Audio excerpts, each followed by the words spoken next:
बात की थी, वहां पर वो यूनिट कंप्लीट हो गई। अब जो नेक्स्ट यूनिट है उसमें कुछ प्रोग्राम्स हैं जो गवर्नमेंट ऑफ इंडिया ने चलाए प्राइमरी एजुकेशन के संदर्भ में, हम उनकी बात करेंगे। इनमें से कुछ प्रोग्राम्स टीचर्स की कैपेसिटी बिल्डिंग के लिए थे, कुछ प्रोग्राम्स स्कूल्स के इंफ्रास्ट्रक्चर को बेटर बनाने के लिए थे और कुछ फैसिलिटीज प्रोवाइड कराने को थे। तो इन्हीं में सबसे पहले जो हम चर्चा करेंगे आज, वो हम करेंगे ऑपरेशन ब्लैक बोर्ड।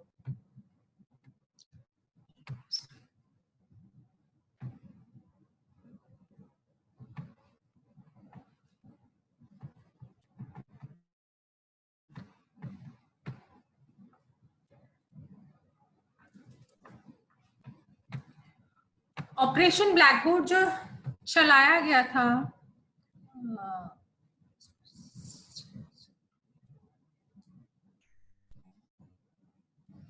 स्लाइड दिख रही है ना? Yes ma'am. बेटर है। तो ऑपरेशन ब्लैक बोर्ड जो चलाया गया था, नाम से ही कुछ कुछ दिख रहा है कि ब्लैक बोर्ड से रिलेटेड है। तो ब्लैक बोर्ड यहाँ पर केवल ब्लैक बोर्ड नहीं है, बल्कि वो सारी किसी भी क्लास में अगर आप पढ़ाने चाहते हैं तो सबसे पहली आपकी जो जरूरत होती है कि एटलीस्ट वहां पर एक ब्लैक बोर्ड हो। एटलीस्ट यानी न्यूनतम एक रिक्वायरमेंट होती है कि वहां पर एक ब्लैक बोर्ड हो जिस पर लिखकर जो है आप बच्चे को कुछ भी चीजें एक्सप्लेन कर सकें। तो इसी वजह से इस ऑपरेशन का नाम दिया गया था ऑपरेशन ब्लैक बोर्ड। यहाँ पर बात की गई थी न्यूनतम सुविधाएं, जो न्यूनतम आवश्यक सुविधाएं हैं वो प्राथमिक विद्यालयों को उपलब्ध कराई जाए। तो ऑपरेशन ब्लैक बोर्ड का जो कंसेप्ट था या इसकी जो जरूरत थी वो नेशनल पॉलिसी ऑफ एजुकेशन 1986 में ही महसूस की गई थी, क्योंकि वहां पर हमने कहा था कि हम यूनिवर्सलाइजेशन ऑफ एलिमेंट्री एजुकेशन करेंगे। हम सार्वभौमिक प्राथमिक शिक्षा की जो अवधारणा है उसको चरितार्थ करने के लिए आवश्यक है कि कम से कम जो स्कूल्स हैं वहां पर वो इस स्थिति में हो कि वहां पर बच्चे आए और वहां पढ़ सके। ये जो एक बहुत कॉमन समस्या है, एक तो जो रिटेंशन की और ड्रॉप आउट चिल्ड्रन की, जिसको हम कहते हैं ह्रास और अवरोध, ये दो जो प्रॉब्लम्स हैं। या तो बच्चे स्कूल छोड़ जाते हैं, स्कूल एजुकेशन पूरा होने से पहले ही छोड़ जाते हैं, या फिर बीच बीच में ऐसा होता है कि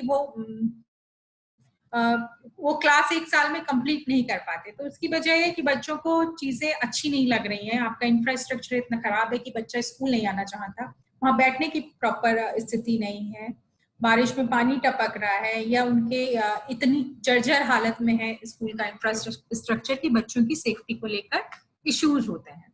तो इस वजह से बच्चे का जो ह्रास का और अवरोधन का जो समस्या है उसको देखते हुए और उसको ओवरकम करने के लिए ये जरूरी है कि हम गुणवत्तापूर्ण शिक्षा प्रदान कर रहे हैं, और उसके साथ उसके लिए जरूरी है कि न्यूनतम संसाधन जो एक विद्यालय के लिए आवश्यक है वो प्रोवाइड कराएं। तो ऑपरेशन ब्लैक बोर्ड की शुरुआत इसी चीज को देखते हुए की गई थी।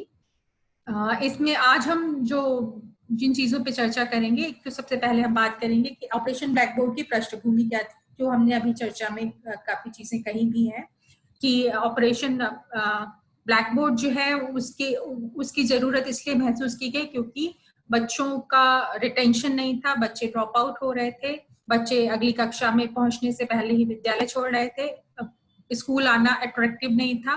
तो ये देखा गया कि इंफ्रास्ट्रक्चर की प्रॉब्लम है।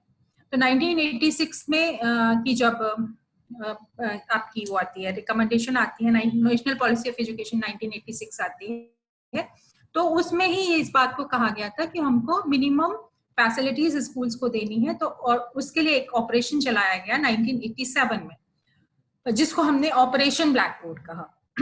तो हम इसकी पृष्ठभूमि के बारे में जानेंगे, इसको शुरू करने का उद्देश्य वो उसके बारे में जानेंगे, और सबसे ज्यादा इंपॉर्टेंट चीज है कि इसमें क्या क्या फैसिलिटीज प्रोवाइड कराने की बात की गई है, और इस ऑपरेशन ब्लैक बोर्ड की जो स्कीम है इसमें क्या खासियत है। ठीक है, तो अब हम सबसे पहले बात कर रहे हैं इसकी पृष्ठभूमि की। तो राष्ट्रीय शिक्षा नीति 1986 और प्रोग्राम ऑफ एक्शन, अच्छा आप ये सोचिए कि 1987 में ऑपरेशन ब्लैक बोर्ड स्टार्ट हुआ है, हम इसमें प्रोग्राम ऑफ एक्शन 1992 क्यों डाल रहे हैं, तो उसकी एक वजह है, उसको भी एक्सप्लेन करेंगे।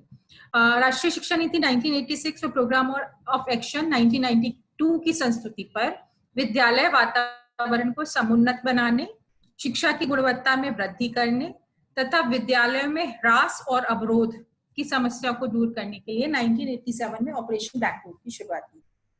अब प्रॉब्लम ये आती है कि जब 1987 में ऑपरेशन ब्लैकबोर्ड शुरू ही हो गया था, तो 1992 का इस पे कहां से रोल आ जाता है।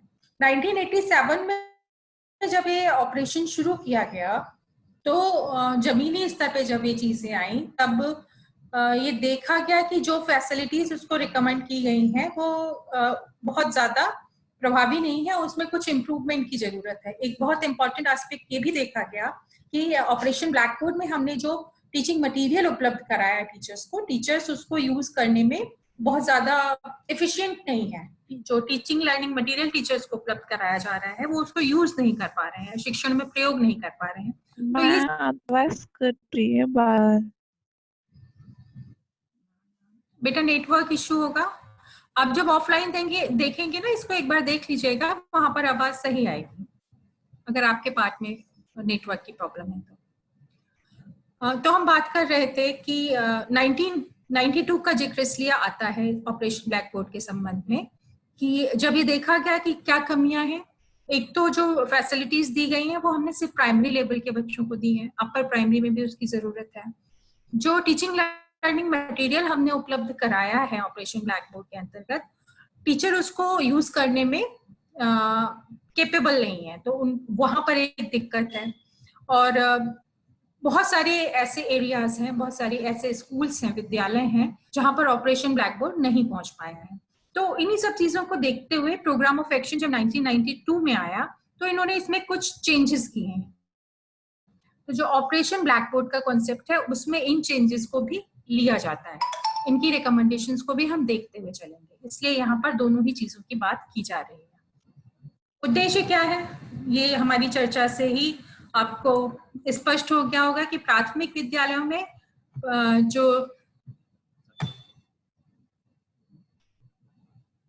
उद्देश्य है कि प्राथमिक विद्यालयों में जो पाठ्य सामग्री है और जो शिक्षक को जिन उपकरणों की आवश्यकता है, जैसे कि ब्लैक बोर्ड है, चौक है, डस्टर है, बैठने के लिए चेयर्स हैं, एटलीस्ट वो सारी चीजें, न्यूनतम आवश्यक सुविधाओं की व्यवस्था सुनिश्चित की जा सके। कहाँ पर? प्राइमरी एजुकेशन में। तो मुख्य उद्देश्य था कि शिक्षक उपकरण की न्यूनतम आवश्यकताओं और सुविधाओं की व्यवस्था की जा सके, जिससे क्या हो, फाइनल एम तो यही था कि गुणवत्ता जो है शिक्षण की उसमें वृद्धि। अब हम देखेंगे कि ऑपरेशन ब्लैकबोर्ड में किन किन चीजों के प्रोविजंस हैं, क्या क्या सुविधाएं हमको प्रोवाइड कराई गई हैं।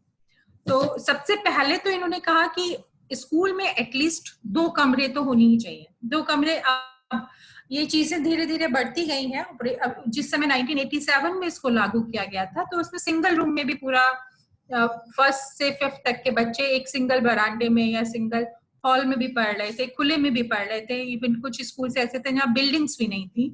तो ये कहा गया कि हर विद्यालय को, हर प्राथमिक विद्यालय को कम से कम 2 बड़े कमरे होने चाहिए उसमें, और उनके सामने बरामदा होना चाहिए, और उसके अलावा सामने बरामदे के आगे खेलने के लिए कुछ जगह भी होनी चाहिए। तो इतना कम से कम इंफ्रास्ट्रक्चर हर विद्यालय को सुनिश्चित किया जाए।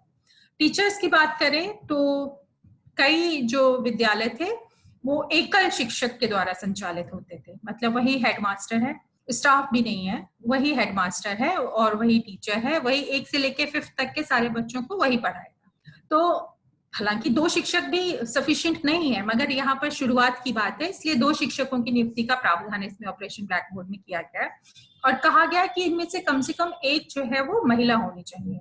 इसके पीछे जो रीजन था वो ये था कि जो टीचर्स हैं वो 1 to 5th तक के बच्चों को पढ़ा रहे हैं। तो यहाँ पर एक प्रोविजन से 2 चीजें हमारी 2 चीजें निकल के आती हैं। एक तो कि 1 से लेके 5th तक के जो बच्चे हैं उनको पढ़ाने के लिए जिस धैर्य, जिस पेशेंस की जरूरत होती है वो महिलाओं में प्राकृतिक रूप से ही, मतलब जो हमारी कल्चर है उसके द्वारा कह लो, प्राकृतिक रूप से ना कहें तो हमारे सांस्कृतिक तत्वों में से शामिल है कि महिलाएं जो है वो अधिक धैर्यवान होती हैं बच्चों के मामले में। तो 1 से लेके 5th तक के बच्चों के लिए टीचिंग के लिए फीमेल टीचर्स ज्यादा एफिशिएंट हो सकती है, इसलिए, और चूंकि वहां पर वो कमी है तो कम से कम इतनी तो हुई कि अगर हम 50 टीचर्स की नियुक्ति कर रहे हैं तो 25 फीमेल टीचर्स हमें प्राइमरी में लेनी है। यानी एक विद्यालय में अगर 2 टीचर हैं तो एक महिला टीचर निश्चित रूप से हमको नियुक्त करनी है। दूसरी वजह महिला सशक्तिकरण, तो बच्चों के लिए भी बेहतर है और जेंडर इक्वलाइजेशन के लिए, विमेन एम्पावरमेंट के लिए भी ये एक प्रोविजन काफी इंपॉर्टेंट है। इसके अलावा इन्होंने कहा कि जब ये 2 चीजें हैं तो सिर्फ ये नहीं है कि बस वो है, उनमें प्लास्टर भी नहीं है और सिर्फ ईंट और गारे से चुन के 2 रूम खड़े कर दिए गए हैं, उनमें 2 टीचर्स नियुक्त कर दिए गए हैं, इतने से काम नहीं होगा। बच्चे को अगर आपको विद्यालय बुलाना है तो जो स्कूल की बिल्डिंग है उसको आप एट्रैक्टिव बनाइए, आकर्षक बनाइए। तो विद्यालय और जो पूरा विद्यालय का प्रांगण और जो खासतौर से उनका स्टडी रूम है, यहाँ पर वो पढ़ते हैं, क्लासरूम जिसको कहते हैं, वो अट्रैक्टिव होना चाहिए। उसके लिए ये जरूरी नहीं है कि आप बहुत ज्यादा पैसा खर्च करें। अच्छा, इसमें इस मद में जो है ऑपरेशन ब्लैक बोर्ड के अंतर्गत एक कंटिंजेंसी फंड भी बनाया गया कि अगर कंटिंजेंसी मतलब आकस्मिक निधि का भी प्रावधान किया गया कि अगर बीच में कभी कोई जरूरत पड़ती है, आप कोई पोस्टर लगाना चाहते हैं, आप पेंटिंग करवाना चाहते हैं दीवारों पे, बच्चों से रंगोली बनवाना चाहते हैं, तो उसके लिए 1987 में 1000 रुपए की कंटिंजेंसी अलग से रखी गई थी। अगली बात इन्होंने कहा कि जो टीचिंग है प्राइमरी एजुकेशन में, खास तौर से जो टीचिंग है वो चाइल्ड सेंटर्ड होनी चाहिए और जो teaching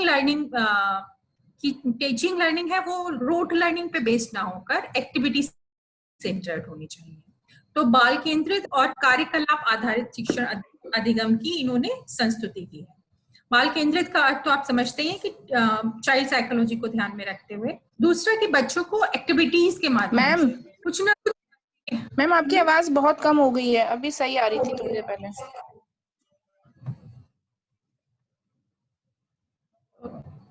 network issue. Poonam ma'am है? Hello yes ma'am. मैम सुन रही हैं आप मुझे?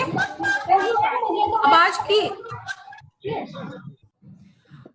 फिर इन्होंने एक खास इन्होंने प्रोविजन जो किया था वो ये कहा था कि हर एक चीज के लिए इन्होंने कैटेगराइज कर दिया कि हम जो है इंफ्रास्ट्रक्चर पे इतना देंगे आपको, आपके फर्नीचर के लिए इतना पैसा आएगा, आपकी जो टीचिंग लर्निंग मटेरियल है उसके लिए इतना पैसा आएगा और विद्यालय की दूसरी चीजों के लिए, मतलब हर चीज कैटेगराइज कर दी।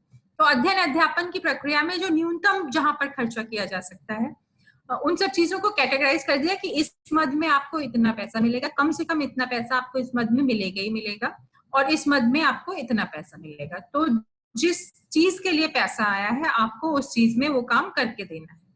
अच्छा, और उसके अलावा हर एक चीज के लिए उन्होंने मानक स्टैंडर्ड तय कर दिए कि इसमें जो आपने अगर मान लीजिए फर्नीचर के उसमें पैसा आया तो फर्नीचर की क्वालिटी ये होनी चाहिए, इतने पैसे में इस क्वालिटी का फर्नीचर आपको मेंटेन करना है, और उसमें क्या क्या खासियत होनी चाहिए, क्या गुणवत्ताएं होनी चाहिए, वो सारी चीजें निर्धारित कर दी गई। पुस्तकालय में लाइब्रेरी के लिए बुक्स का अरेंजमेंट करना, उसके लिए पैसा आएगा। इसके अलावा म्यूजिक का अरेंजमेंट, कल्चरल एक्टिविटीज के लिए म्यूजिकल इंस्ट्रूमेंट होने चाहिए जैसे ढोलक, तबला, मजीरा और हारमोनियम, इन सब की व्यवस्था के लिए भी पैसा अलॉट किया गया। ब्लैक बोर्ड और फर्नीचर की व्यवस्था के लिए पैसा अलॉट किया गया, और जो अचानक से आने वाले खर्चे हैं उनके लिए भी एक टीचर को धन की व्यवस्था प्रदान की गई। एक इम्पॉर्टेंट एस्पेक्ट जो उस समय से चला आ रहा है, 1987 से चला आ रहा है और अभी तक ये इशू है, हम सर्व शिक्षा अभियान में भी देखते हैं कि हम ये कहते हैं कि एटलीस्ट 2 टॉयलेट होने चाहिए और सेपरेट होने चाहिए, मेल के लिए अलग और फीमेल के लिए अलग। तो सबसे पहले यहाँ पर इन्होंने कहा है कि 2 शौचालयों की व्यवस्था होनी चाहिए, बालक और बालिकाओं के लिए एक एक अलग अलग टॉयलेट होना चाहिए। स्वच्छ पेयजल की व्यवस्था, स्वच्छ पेयजल की व्यवस्था के लिए प्रावधान है कि हैंडपंप उस समय था उस चीज की, और इस समय जो है वो अभी तक इस चीज को हम कंटिन्यू कर रहे हैं। अभी जो रिसेंट आपके प्रोग्राम्स आ रहे हैं, सर्व शिक्षा अभियान आ गया, राष्ट्रीय माध्यमिक शिक्षा अभियान आ गया, हर जगह ये बात की गई है कि स्वच्छ पेयजल और इस अलग अलग टॉयलेट दोनों की व्यवस्था होनी चाहिए।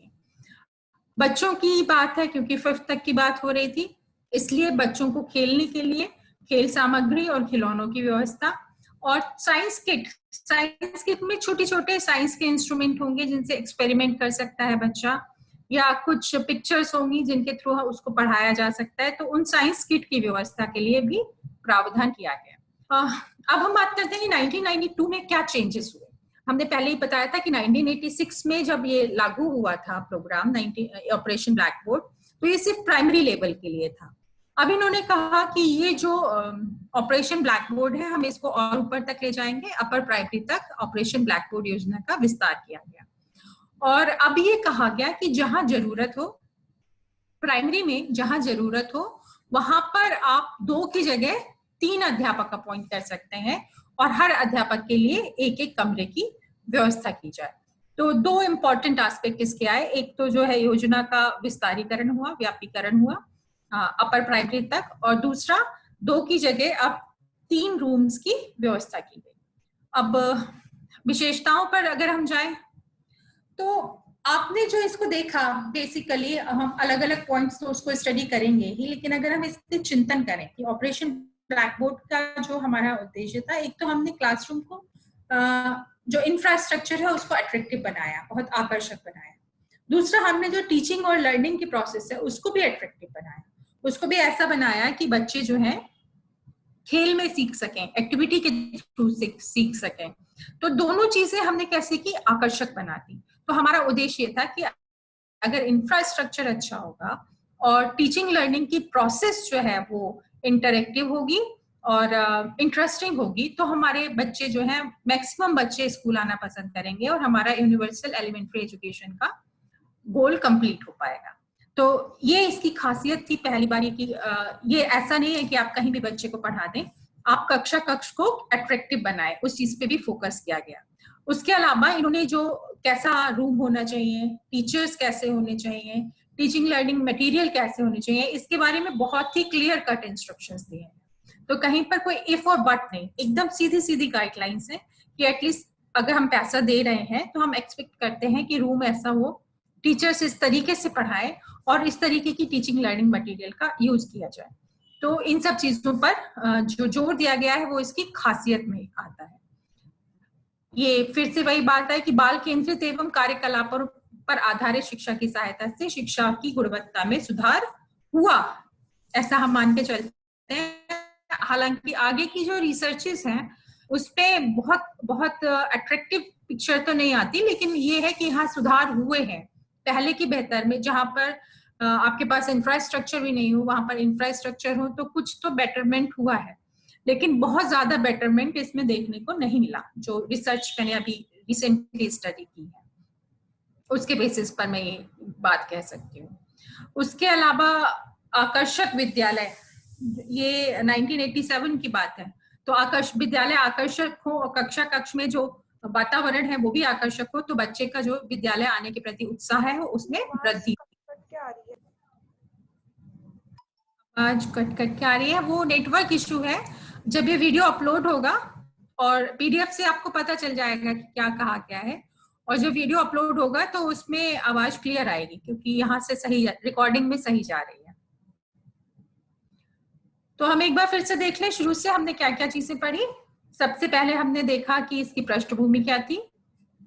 नेशनल पॉलिसी ऑफ एजुकेशन 1986 और प्रोग्राम ऑफ एक्शन 1992 की रिकमेंडेशंस के बेसिस पर ये प्रोग्राम ऑपरेशन ब्लैक बोर्ड चलाया गया। इसका मुख्य उद्देश्य था कि प्राथमिक विद्यालयों में पाठ्य सामग्री और शिक्षक उपकरण की न्यूनतम आवश्यक सुविधाएं हो सकें। सबसे इंपॉर्टेंट 2 कमरे, 2 टीचर्स और अट्रैक्टिव क्लासरूम। जो टीचिंग लर्निंग की एक्टिविटीज हैं वो चाइल्ड सेंटर्ड हो, एक्टिविटी बेस्ड हो, और इसके अलावा ये जो भी टीचिंग लर्निंग में जो भी चीजों की जरूरत है उनकी अलग अलग कैटेगरी हो, और हर कैटेगरी में जो चीजें आ रही हैं उनके लिए क्या खासियत होनी चाहिए, उनकी क्वालिटी मेंटेन करने की विशिष्टताएं निर्धारित की गई। पुस्तकालयों की व्यवस्था, पुस्तकों की व्यवस्था, वाद्य यंत्रों की व्यवस्था, श्यामपट और फर्नीचर की व्यवस्था, और शिक्षकों के लिए कंटिजेंसी अचानक आने वाले खर्चों के लिए धन की व्यवस्था की गई। 2 शौचालय, स्वच्छ पेयजल की व्यवस्था, खेल सामग्री और विज्ञान किट की व्यवस्था की गई। 92 में जो संशोधन हुए उस पे क्या की, इसको हम अपर प्राइमरी तक ले गए और 2 की जगह हमने 3 रूम और 3 टीचर्स की बात की। इनकी विशेषताओं में हम देख सकते हैं कि चूंकि क्लासरूम इंटरेक्टिव है और इसके अलावा इंफ्रास्ट्रक्चर अट्रैक्टिव है, तो बच्चे जो है वो स्कूल में उनका रिटेंशन बढ़ेगा और शिक्षा की गुणवत्ता में सुधार हुआ और विद्यालय आने के लिए ये लोग उत्साहित हुए। ये हमारा आज का टॉपिक था, बहुत छोटा सा और बड़ा ही कॉम्प्रिहेंसिव सा टॉपिक था। इसमें कहीं पर कोई दिक्कत हो तो पूछ सकते हैं। Hello hello hello, good afternoon. Good afternoon ma'am, उसमें एससीईआरटी के पीडीएफ में ये लिखा हुआ है कि इसमें जो 3 बोर्ड और 3 शिक्षक की सुविधा है, ये रिकमेंडेशन की थी Ram. Okay, any other question? ठीक है, फिर लीव करते हैं Poonam. Poonam, okay ma'am, okay. Thank you, ma'am.